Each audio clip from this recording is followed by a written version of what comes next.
मरक्ता Anouk की power पीबदा point अमतो चेनब लेतना error free आई testing तौब ngamba अनोब खोलाई क्या सिजनदुना मिट पुलायिंग जरी नुक्ति के अयु पुंग निपान मखाइदिगिन नुमिदा वायरम पुंग मंगा फावबा हंगजरी लोइनना मतम गु चुनरबा निंगथि जरबा अनोक की फ्रेम क्या मफम मसिदा फंगविगनी अकुप मरोल गिदमा 9654841711 अमुक हना 9654841711 ngasing ngasi moleng sinbiro yaripok excellency opticals yaripok hospital gi hek mayuk nabada leisari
Awan Nungai Punsida Eikhoi Thauram tabiribasingbu ahanba magtada pusparani laisram amadi Wanikaram manina tarang na oksari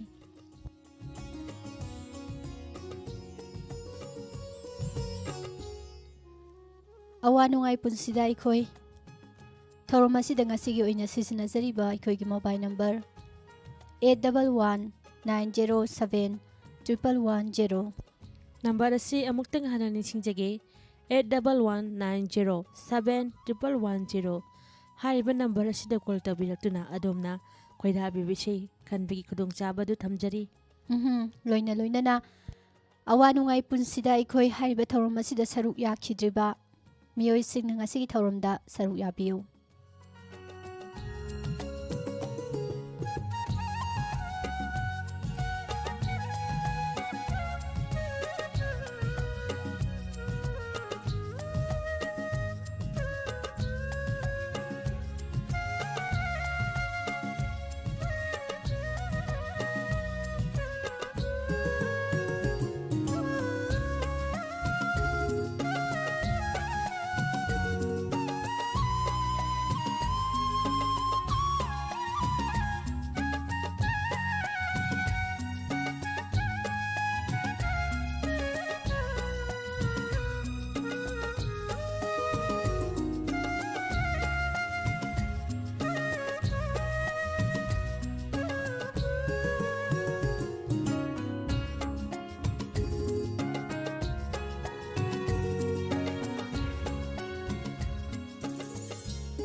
Monica ngasigi awa nungai punsida Eikhoi thorom asigi ahanba caller lakhosage. Lakhot piyu che. Hello. Hello. Good morning. Good morning, madam. Isagi ming leifam amutang haibiyo. Andro kham lagai da yu tanabon sumita. Tarang noksari. Nungala basu thabalai lenam dagi isai umda sanjage. Haibiyo. Maibam siminana sakpa. Pongdo Tamoyi wahang ay na daw ba isay do adum da kanjage. Lonthoktraba thamoygi wahang ko. Yam fazaba isay ni kanbiragli taminasi. Ado madam hojikti chai singa thongbikrabro. Sorry, madam gana da woda ring jatokare. Kay matheno yam daw su yare aduga kay matheno jabiramisibo. Tawhai du kangsoi thongjare umoro ama mele nga amaga ngaujare. Chak khanglam lamai Monica. Hoi che. Yam hauba mathel amaga loinana isai su yam fazaba ma tamina dore do isai sibu tamina ningba khui maru mapang singi minga happy ningba leibibra isai thanta dum ngasi ayugi diamond dabi riba khwai puna maga tamde jai. Isai sidi chak chana chana mateng gadi ngang thokpirakpa yagadro. Tadre. Isai se mate maga madam gi khunjel dagi ga ngang thokpiramba yagadro. Saksa ke madam. Hoi tamina si mate amtang hobiro.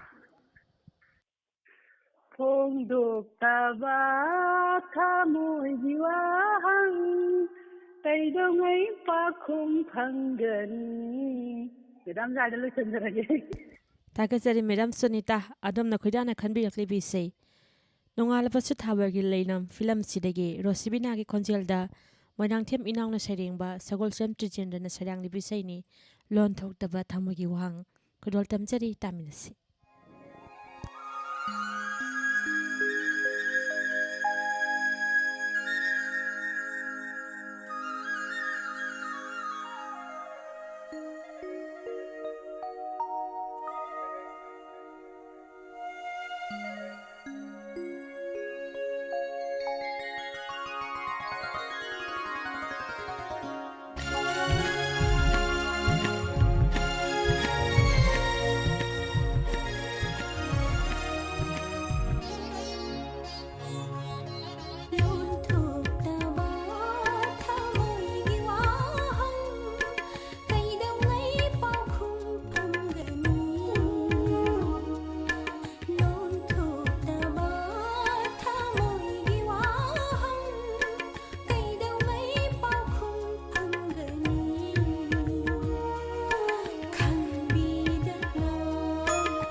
Ase Puspa isai se adugi matik phajaba lon thoktaba thamogi wahang Hoi film so dumak phajakiba film ama khangni isai sisu yam phajaba adu mathangi caller amuk lokhatse dudi Monica hoi mathangi kola lokhachake hello Hello phone tawjare isang lam awa kai degi elangbam langlen thos taram noksari ngasigi tharom asida karamba khoida bi bisai khanbi gani haibiu nushi gaiten bilam gi Arvin ga sachakti bi khamjare toklu bana chingki leiranga do tajari Hoi Langlen hauzik sibu kari tawbirambano chak thongge tawjaramba Kai jang no thongdoi sibo pan irolagi Yam hawba matheni ko nga ga ti yawroi doribro pan se rolaga kanggo oin tawragi Hoi yam hawba kangho ma tawraga iron basu dum hawi do Langlen hauzikandi kari kari hotna biri kamai na lockdown manung se lai biri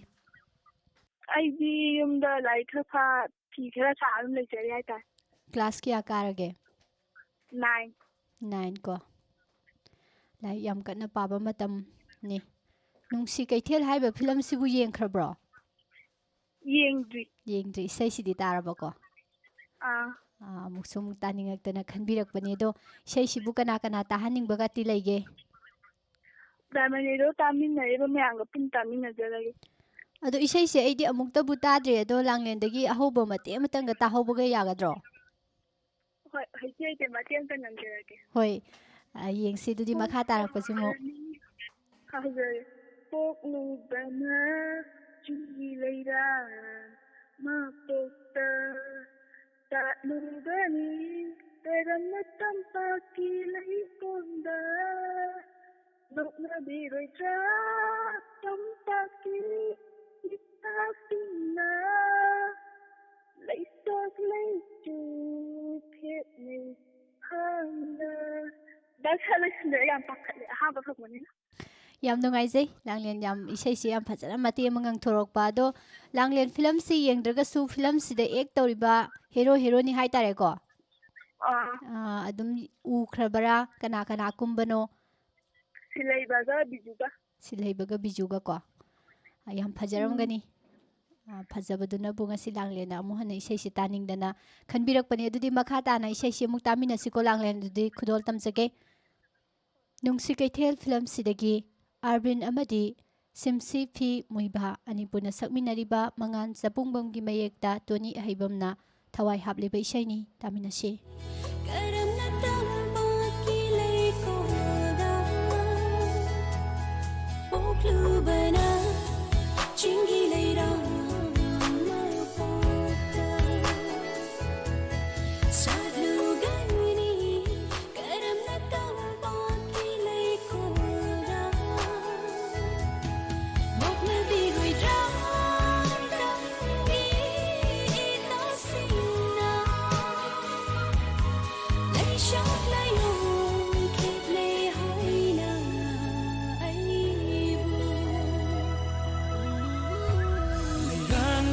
Satang babu akak na balay ko laibara Jingilay ram na hak na tamgilay ko na sat padi Sajik thang bagong manggani Laiting suhina hapkani Sajik thang bagong manggani Laiting suhina hapkani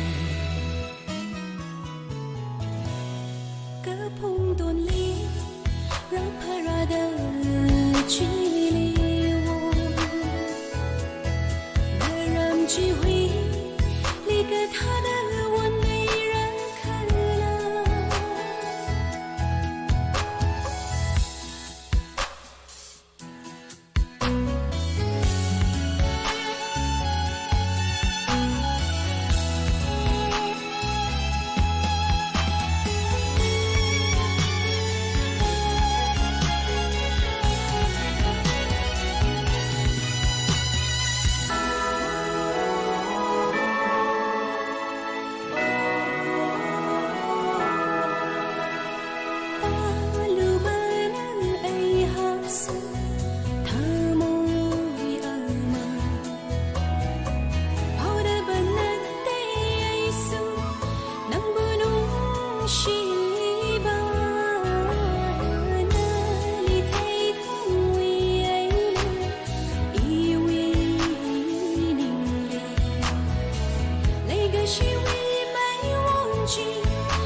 mapaygung loi na tung khabasu maru hundiye angbu setpina ba aigi kithanum dai aigi thanum dai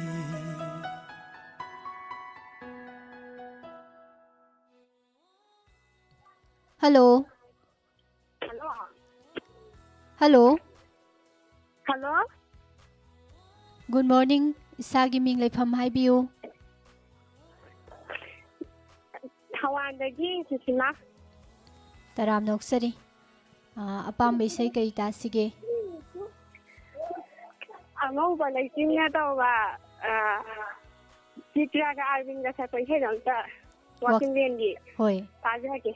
Yam phajaba isai ni taminasi. Ado hojik sibu kari tawbiramino. Kaishu tawjarangdi sum lairani. Cha isingati thong khrabra natraga sarabra. Chakudi inamna thongare. Kai mathen thong khrage. Uti thongba. Uti thong bako. Saba yane na khanbro. Isagi oina apamba dum oibibro. Aw, adum yani khanande. Ado mingdo amtang haibiro. Susima. Susima di hojik kari kari hotnabiri. Hojik kaino tawjare, chala tawjare. Yam phaba thabakni do lockdown manung sibu tailor tawbagi thabak se adum nahan akhui mamang da lockdown leitingai corona gi laina si leitingai da tawramba duga manung sida tawbasiga kamai tawbikhige. Lockdown dina thabak ka suba yati. Hoi. Hojik su dum yaje ko. Hojik pudi khara budi tawre thabak to duga Nungai te dum lockdown laisina. Ado Susima gi khwaidigi pamjaba mathel amtang khangjahoge dana. Ai khwai pamjaba mathel se. Tum acham matam thongumba. Adugumna pami. Hoi, chamthonggumba kaigumba saabsina isasu dum nungaibani. Chamthong chaba ko, chamthong ama tawraga morok ama phajana metba. Adum chaba yai do ahaw athum thongaga khoigi hektamak chak mayam chagadabadi nateba. Chamthonggumba thongbasina dum chak chaba yai ba ko. Yai. Aduga kol se khoigi matungdadi amuk wari watai sanaba se khoigi awa nungai punsi sida hariba thorom sidadi khoigi amuktang kol phangkhraba miyoi se anirak tanza pijadabana Susima kol tawbira ingai sida isagi apamba actor actress se kana kana oibirabano. Isai pamjaba kai haino. Actor actress. Actor se dum Soma ko. Aduga hero dadi kanana gati kummagadi hekta film si yengningba phauge. Hero je silaiba. Aduna pami. Hoi, silaiba khoigi machin yam tum khalakliba khoigi actor amani. Yam nungai je dudi Susima isagi apamba mathen duga film actor actress thorom siga mari leinana khangjahoba yam nungai jai. Ado isai se khoigi yam toina Diamond Radio da khongdana lairaba isai ni soidaramaki Susima matem to orsu ngangba hibiramgani na thajaba thamjai matem tanga kamthokpiramba yagadro. Isai ngangba haitiye. Soi hitawale. Ngangbada soirasu kaisum kaideda ngangbada sum haife fe ka ngangaga haita ngang thorokpaduni mayamna tadogi ngai sisu Arvin Chitra dagi di adum tadana lairamni ado Susima na haita hoi haita ngang thorokpadugi sunungai ba amdi soidan laini khanjai matem ta ngang thokpiro haujarage haubiro anu baraitinga sijang khanga loidi singchanga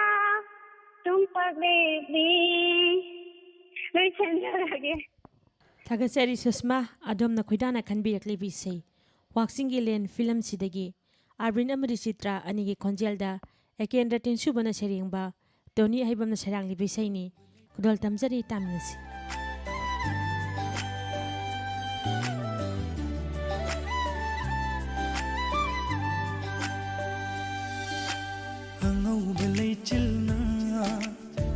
jang khanba loi bi ching sana tum pagle bli Eikhoi anigi itawu Eikhoi anigi itawu asang bahanaw na jaray thon ba tam na sandok pa lamhang na family Eikhoi anigi wari butari Eikhoi anigi wari butari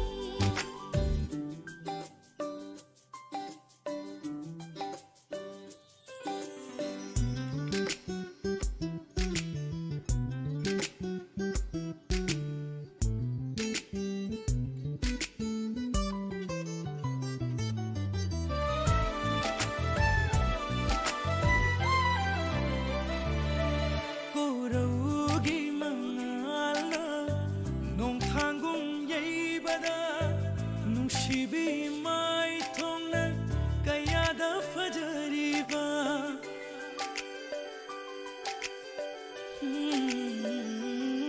Koraugi mangala nong thanggung yeibada nungsibi mai thongna kayada fajariba loisin khidra pamujai numol hanba mikup se loisin khidra pamujai numol hanba mikup se Eikhoi anigi wari butari Eikhoi anigi wari butari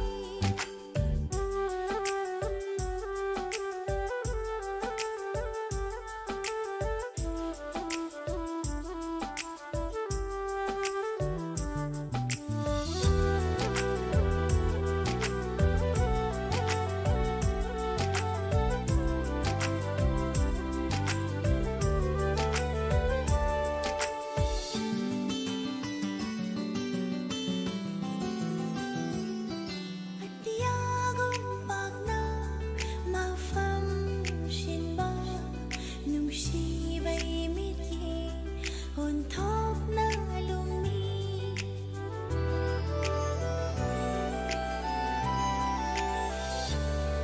Atiyagong pagna mafam shinba nungsibay mitye honthok na lumi Yingbirakkanu ikajay akajay thamoina Yingbirakkanu ikajay akajay thamoina Eikhoi anigi itawu Hello. Hello, madam. Good Madam. Good morning. Karam bisay khanbi doina haibiyo. Madam, kano ni pidono film ki hadan nungsi nongdambi Rameshandaga postwani ga sapado adu tajage madam. Soidena kudol tamchage aduga call tabirakpa isagi ming leifam hana haibiyo. Madam, samosan santipur mai lekai degi rajen moyangcha. Ngasigi thoromda thengnajaba yam nungaijai sar sar hoigi lamdam adomgi lau singi phibam hauji kamaina leibiri lau sing loisina khrabra Madam, akoi ge mai ge shonge samosan santipur shongi di lau singi di thoina yamna unaba nati adu khara unabin do angambo oina ta unal loina gare madam. lau singi loikhrebo Oh, madam. Aduga kano oina akoi shongi farm oina yam oina tongnaba madam.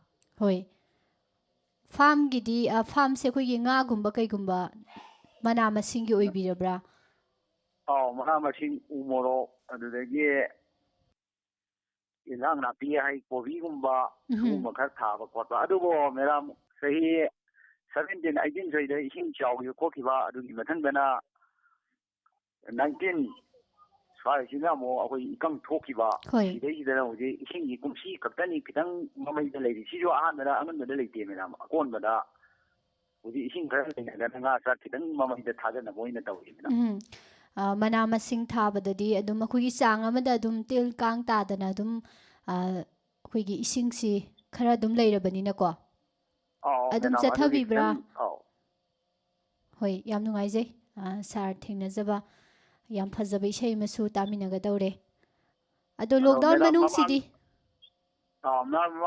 ꯃꯃꯥꯡꯗꯗꯤ madam ꯈꯔ ꯐꯪꯈꯤꯕ ꯑꯗꯨ ꯆꯍꯤ ꯑꯃ ꯈꯔ ꯍꯦꯛꯄ ꯁ꯭ꯋꯥꯏꯐꯥꯎꯒꯤ ꯐꯣꯟꯁꯤ ꯀꯌꯥ ꯐꯪꯈꯤꯗ꯭ꯔꯦ ꯍꯣꯏ ꯑꯗꯣ ꯉꯁꯤꯅ ꯑꯃꯨꯛ ꯑꯍꯥꯟꯕ ꯐꯪꯖꯕꯅꯤ ꯃꯦꯗꯥꯝ ꯌꯥꯝ ꯅꯨꯡꯉꯥꯏꯖꯩ ꯑꯃꯨꯛ ꯅꯧꯅ ꯊꯧꯔꯝꯁꯤꯗ ꯊꯦꯡꯅꯖꯕ ꯑꯗꯣ ꯃꯦꯗꯥꯝ ꯇꯥꯕꯤꯅꯤꯡꯕ ꯑꯃ ꯑꯅꯤꯗ ꯍꯥꯞꯆꯔꯒꯦ ꯍꯥꯏꯕꯤꯌꯨ ꯍꯥꯏꯕꯤꯌꯨ ꯑꯩꯒꯤ ꯏꯁꯨ ꯅꯨꯄꯥ ꯊꯣꯏꯕ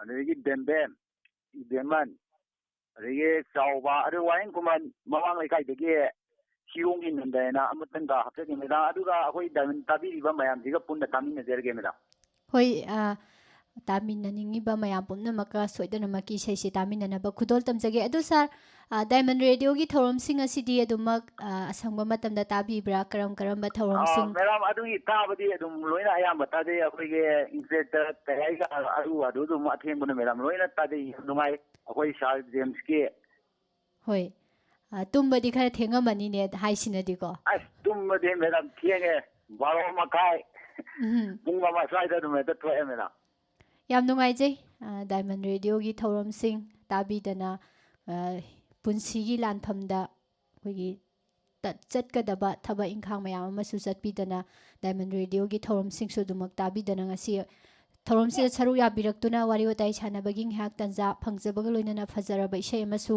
ꯃꯌꯥꯝ ꯄꯨꯟꯅ ꯇꯥꯃꯤꯟꯅꯅꯕꯒꯤ ꯈꯨꯗꯣꯡꯆꯥꯕ ꯄꯤꯕꯤꯔꯛꯄ ꯊꯥꯒꯠꯆꯔꯤ ꯁꯥꯔ ꯃꯈꯥ ꯇꯥꯔꯛꯄꯁꯤꯗꯤ ꯏꯁꯩ ꯇꯥꯃꯤꯟꯅꯁꯤ ꯈꯨꯗꯣꯜ ꯇꯝꯖꯒꯦ ꯑꯗꯣꯝꯅ ꯈꯣꯏꯗꯥꯅ ꯈꯟꯕꯤꯔꯛꯂꯤꯕ ꯏꯁꯩ ꯄꯤꯗꯨꯅꯨ ꯐꯤꯂꯝꯁꯤꯗꯒꯤ ꯄꯨꯁꯄꯔꯥꯅꯤ ꯑꯃꯗꯤ ꯔꯥꯃꯦꯁꯆꯟꯗ꯭ꯔ ꯑꯅꯤꯒꯤ ꯈꯣꯟꯖꯦꯜꯗ ꯕꯤꯖꯦ ꯗꯦꯀꯨꯃꯥꯔ ꯁꯔꯃꯅ ꯁꯩꯔꯦꯡꯕ ꯑꯃꯗꯤ ꯁꯩꯔꯥꯡꯂꯤꯕ ꯏꯁꯩꯅꯤ ꯍꯥꯗ ꯅꯨꯡꯁꯤ ꯂꯥꯡꯑꯣꯟꯕ ꯈꯨꯗꯣꯜ ꯇꯝꯖꯔꯤ ꯇꯥꯃꯤꯟꯅꯁꯤ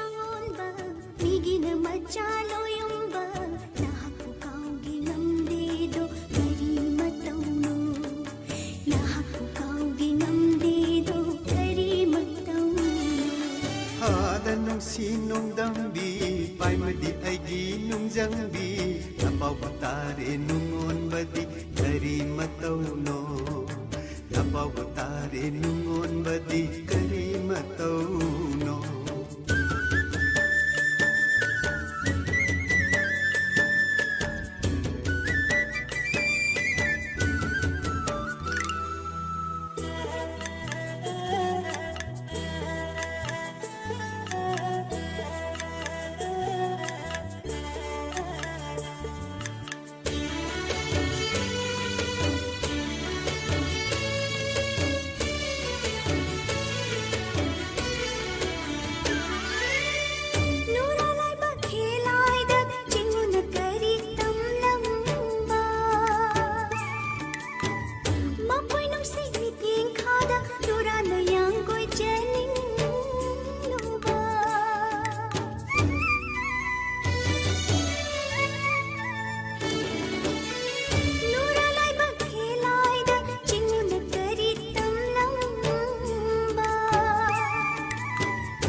ꯅꯨꯡꯁꯤ ꯅꯣꯡꯗꯝꯕꯤ ꯄꯥꯏꯃꯗꯤ ꯑꯩꯒꯤ ꯅꯨꯡꯖꯪꯕꯤ ꯂꯄꯥꯎꯕ ꯇꯥꯔꯦ ꯅꯨꯡꯉꯣꯟꯕꯗꯤ ꯀꯔꯤ ꯃꯇꯧꯅꯣ ꯂꯄꯥꯎꯕ ꯇꯥꯔꯦ ꯅꯨꯡꯉꯣꯟꯕꯗꯤ ꯀꯔꯤ ꯃꯇꯧꯅꯣ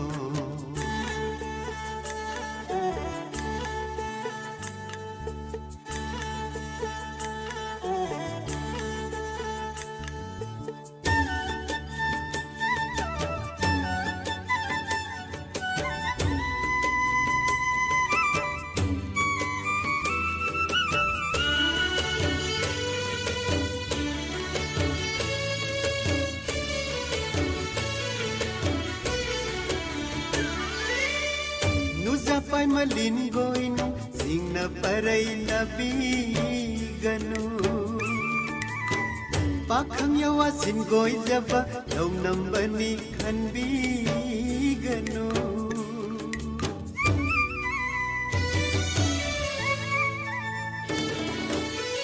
nuza pai malin goinu singna parai nabiganu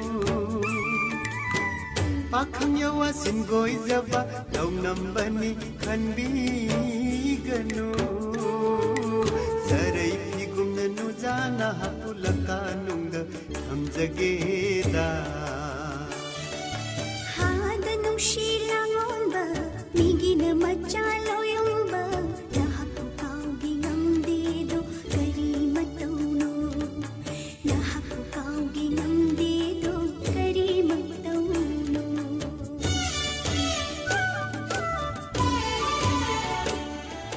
नीले चरों कोइना साचा गिना कादबू हम भी मैशा लांग लबसु अचरगे खोया दबू Kala pamel oina ngakjage leira nangbu Orong maisa kallabasu yauhanjaroi nakadabu Kambina mai hura basu shamuna mai waira basu ꯊꯧꯔꯝ ꯑꯁꯤꯒꯤ ꯉꯁꯤꯒꯤ ꯑꯔꯣꯏꯕ ꯀꯣꯂꯔ ꯂꯧꯈꯠꯆꯔꯤ hello Hello. Good morning Good morning, madam. ꯏꯁꯥꯒꯤ ꯃꯤꯡ ꯂꯩꯐꯝ ꯑꯃꯨꯛꯇꯪ ꯍꯥꯏꯕꯤꯌꯨ I'm in Punsida, living on the ꯇꯔꯥꯝꯅ ꯑꯣꯛꯆꯔꯤ ꯊꯧꯔꯝ ꯑꯁꯤꯗ ꯑꯄꯥꯝꯕ ꯏꯁꯩ ꯀꯔꯝꯕꯅꯣ ꯈꯟꯕꯤꯗꯣꯏꯁꯦ looking the younger. Like the ꯏꯁꯩ ꯃꯌꯦꯛꯇꯣ ꯍꯥꯏꯕꯤꯔꯛꯑꯣ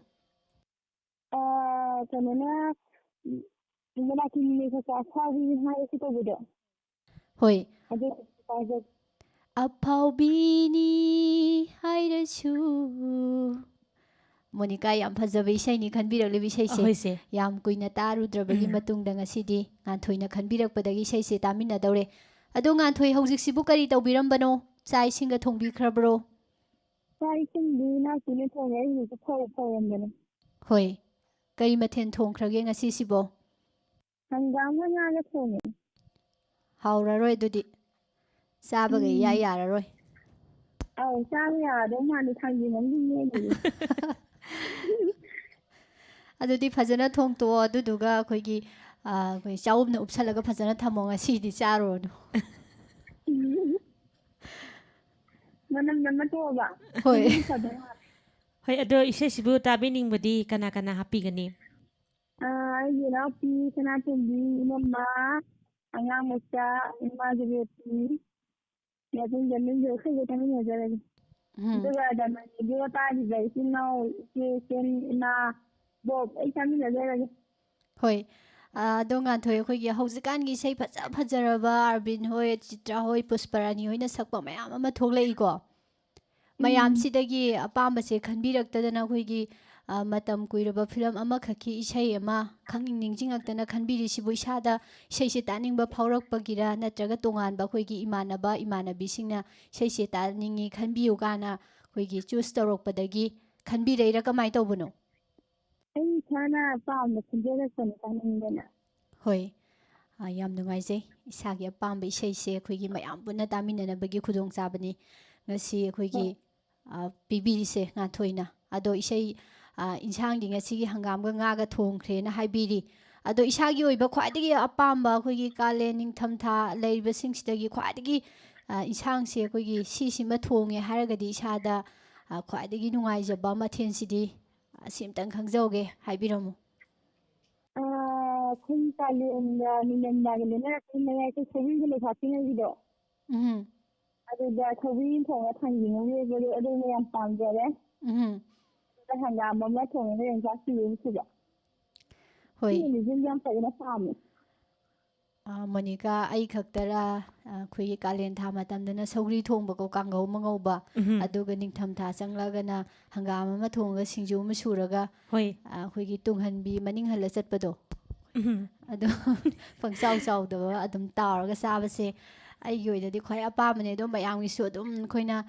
ꯊꯦꯡꯅꯖꯔꯛꯄ ꯀꯣꯂꯔꯁꯤꯡ ꯑꯌꯥꯝꯕ ꯑꯩꯈꯣꯏꯒꯤ ꯍꯥꯏꯕꯤꯔꯛꯄ ꯃꯇꯝꯗ ꯍꯪꯒꯥꯝ ꯊꯣꯡꯕꯁꯤ ꯑꯗꯨꯝ ꯄꯥꯝꯃꯦ ꯁꯧꯒ꯭ꯔꯤ ꯊꯣꯡꯕꯁꯤ ꯑꯗꯨꯝ ꯄꯥꯝꯃꯦꯅ ꯍꯥꯏꯕꯤꯔꯛꯑꯦ ꯃꯁꯤ ꯑꯩ ꯈꯛꯀꯤ ꯑꯣꯏꯔꯝꯗ꯭ꯔꯦ ꯑꯩꯁꯦ ꯃꯤꯅ ꯉꯥꯎꯏ ꯍꯥꯏꯅꯒꯗ꯭ꯔꯥ ꯉꯥ ꯄꯥꯝꯃꯤ ꯑꯗꯨꯒ ꯆꯤꯛꯀꯟ ꯄꯥꯝꯃꯤ ꯍꯥꯏꯔꯛꯀꯗ꯭ꯔꯥ ꯍꯥꯏꯔꯒꯀꯣ ꯈꯟꯖꯔꯝꯕꯅꯦ ꯑꯗꯣ ꯍꯧꯖꯤꯛꯇꯤ ꯑꯩꯒꯤ ꯃꯥꯟꯅꯕ ꯃꯌꯥꯝ ꯂꯩꯔꯦ ꯑꯗꯣ ꯃꯣꯅꯤꯀꯥꯒꯤꯁꯨ ꯃꯌꯥꯝꯗ ꯑꯝꯇꯪ ꯈꯪꯍꯟꯁꯤꯗꯅ ꯍꯥꯏꯕꯤꯔꯛꯑꯣ ꯑꯩꯒꯤꯗꯤꯁꯦ ꯑꯩꯈꯣꯏꯒꯤ ꯍꯧꯖꯤꯛꯀꯤ ꯅꯤꯡꯊꯝꯊꯥ ꯃꯇꯝꯁꯤꯗ ꯏꯔꯣꯝꯕ ꯑꯗꯨꯒ ꯍꯪꯒꯥꯝꯁꯨ ꯑꯗꯨꯝ ꯄꯥꯝꯖꯩ ꯏꯔꯣꯜꯂꯒ ꯀꯥꯡꯍꯧ ꯑꯃ ꯉꯧꯔꯒꯗꯤ ꯑꯗꯨꯝ ꯌꯥꯔꯦꯅ ꯍꯥꯏꯖꯕ ꯇꯥꯔꯦ ꯍꯣꯏ ꯌꯥꯝ ꯅꯨꯡꯉꯥꯏꯖꯔꯦ ꯑꯗꯨꯗꯤ ꯄꯨꯂꯞ ꯈꯪꯃꯤꯟꯅꯕꯒꯤ ꯇꯥꯟꯖꯥꯗꯣ ꯑꯔꯣꯏꯕ ꯀꯣꯂꯔꯁꯤꯗ ꯑꯩꯈꯣꯏꯒꯤ ꯉꯥꯟꯊꯣꯏꯅ ꯊꯝꯕꯤꯔꯛꯄ ꯋꯥꯐꯝꯁꯤꯒ ꯃꯔꯤ ꯂꯩꯅꯅ ꯃꯌꯥꯝ ꯄꯨꯟꯅ ꯈꯪꯃꯤꯟꯅꯔꯦ ꯑꯗꯨꯗꯤ ꯉꯥꯟꯊꯣꯏ ꯑꯔꯣꯏꯕ ꯀꯣꯂꯔꯁꯨꯅꯤ ꯈꯟꯕꯤꯔꯛꯂꯤꯕ ꯏꯁꯩꯁꯦ ꯑꯃꯨꯛ ꯇꯥꯃꯤꯟꯅꯕ ꯇꯥꯔꯦꯅꯦꯀꯣ ꯍꯣꯏ ꯌꯥꯝ ꯅꯨꯡꯉꯥꯏꯖꯔꯦ ꯏꯁꯩ ꯈꯨꯗꯣꯜ ꯇꯝꯖꯔꯛꯀꯦ ꯇꯥꯃꯤꯟꯅꯁꯤ ꯊꯥꯒꯠꯆꯔꯤ ꯉꯥꯟꯊꯣꯏꯅ ꯈꯣꯏꯗꯥꯅ ꯈꯟꯕꯤꯔꯛꯂꯤꯕ ꯏꯁꯩ ꯂꯩꯆꯤꯜꯗꯒꯤ ꯎꯔꯣꯛ ꯐꯤꯂꯝꯁꯤꯗꯒꯤ ꯃꯟꯗꯥꯀꯤꯅꯤꯒꯤ ꯈꯣꯟꯖꯦꯜꯗ ꯁꯅꯥꯃꯆꯥꯅ ꯁꯩꯔꯦꯡꯕ ꯅꯥꯕꯅ ꯁꯩꯔꯥꯡꯂꯤꯕ ꯏꯁꯩꯅꯤ ꯈꯨꯗꯣꯜ ꯇꯝꯖꯔꯤ ꯇꯥꯃꯤꯟꯅꯁꯤ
Monica, isaisu yam phajari dubu matamnadi kanabu sungai bidabanina ngasigi awanungai punsida Eikhoi kunga mathoi suba tangkak thoromasi loisinjanabagi matamadu yoksinjarakle thagatchari ngasigi thoromda saruk yabirakkhibasing loinana tabiribasing haningai leitana thagatchari mathangi thoromda mu tongan tongan ba kolar singna khanbirakpa isaiga loinana awanungai punsida Eikhoi thoromasida ꯄꯨꯟꯁꯤꯗ ꯊꯦꯡꯅꯕ ꯑꯋꯥ ꯅꯨꯡꯉꯥꯏ ꯋꯥꯔꯤ ꯁꯥꯟꯅꯗꯅ ꯑꯄꯥꯝ ꯄꯥꯝꯗ ꯈꯪꯗꯣꯛꯃꯤꯟꯅꯗꯅ ꯊꯧꯔꯝ ꯑꯁꯤꯗ ꯑꯃꯨꯛ ꯃꯌꯥꯝ ꯄꯨꯟꯅ ꯖꯣꯏꯟ ꯇꯧꯃꯤꯟꯅꯁꯤ ꯉꯁꯤꯒꯤꯗꯃꯛꯇꯗꯤ ꯊꯧꯔꯝ ꯇꯥꯕꯤꯔꯤꯕꯁꯤꯡꯕꯨ ꯄꯨꯁꯄꯔꯥꯅꯤ ꯂꯥꯏꯁ꯭ꯔꯝ ꯑꯃꯗꯤ ꯃꯨꯅꯤꯀꯥ ꯅꯃꯝ ꯑꯅꯤꯅ ꯈꯨꯔꯨꯝꯖꯔꯤ